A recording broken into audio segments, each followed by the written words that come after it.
सो हमने इंट्रोडक्शन पढ़ लिया है बायोलॉजिकल क्लासिफिकेशन का, और पेज नंबर एनसीईआरटी का 16-17 की जो टेबल है कैरेक्टरिस्टिक्स ऑफ 5 किंगडम वो भी कंप्लीट कर ली है, और पेज नंबर 18 भी कंप्लीट कर लिया है। हम मोनरा के बारे में पढ़ेंगे आगे। हम लाइन टू लाइन ही पढ़ रहे हैं एनसीईआरटी की। तो अब हम मोनेरा के बारे में पढ़ते हैं। मोनेरा के बारे में से हमने अभी पढ़ा कि ये क्या होते हैं, प्रोकैरियोटिक होते हैं। प्रोकैरियोटिक होते हैं और ऑटो और हेट्रो दोनों होते हैं, और क्या होते हैं, यूनिसेलुलर होते हैं। ये 3 चीजें भी हमने पढ़ी। तो ऑटो और हेट्रो कैसे क्या होते हैं, अपना खाना खुद भी बनाते हैं और अपने खाने के लिए दूसरों पर भी डिपेंड रहते हैं। अपना खाना खुद कैसे बनाएंगे, फोटोसिंथेसिस के थ्रू। तो 2 तरह से बनाते हैं, एक तो फोटोसिंथेसिस और एक कीमोसिंथेटिक फोटोसिंथेटिक।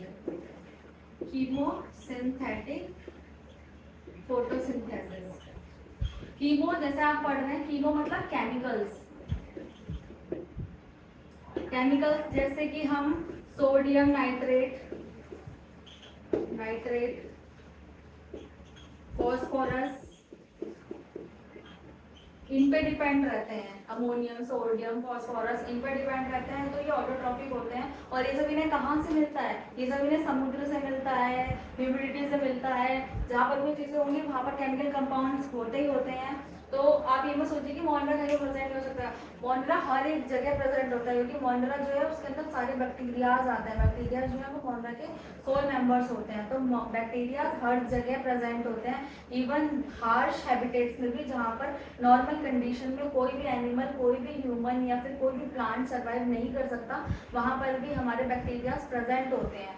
तो वहीं से इनको सोडियम, फॉस्फोरस वगैरह और कीमोसिंथेटिक फोटोसिंथेसिस ये वहीं से कर लेते हैं। क्योंकि जब अगर ये अपना खाना खुद नहीं बना पा, मतलब दूसरों पर डिपेंड नहीं रहते, तो इस तरीके से वो अपना खाना खुद बनाते हैं।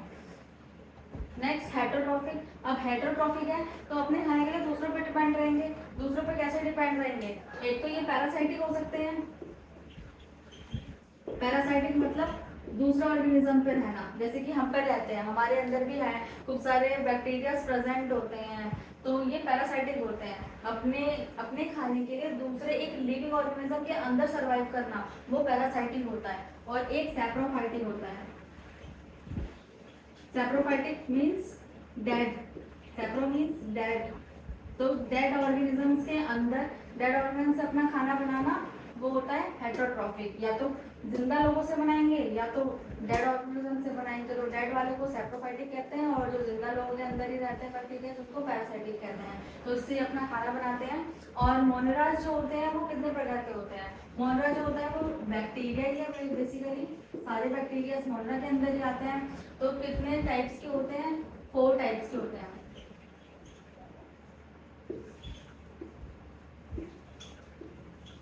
एक तो होता है स्फेरिकल शेप, यानी कि गोल शेप का। एक होता है रॉड शेप के, एक होगा स्पाइरल शेप का,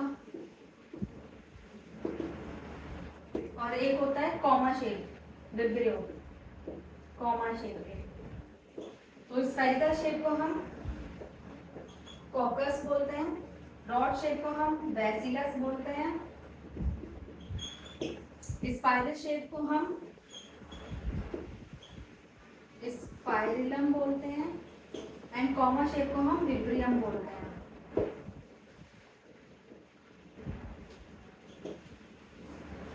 और प्लूरल में इनको क्या बोलेंगे, अगर एक है तो कॉकस बोलेंगे, अगर बहुत सारे हैं तो हम कोकाई बोलते हैं।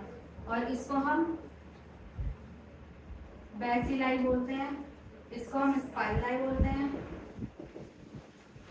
इसको हम विब्रियो बोलते हैं। ठीक है, तो ये हमारे मोनरा हो गए।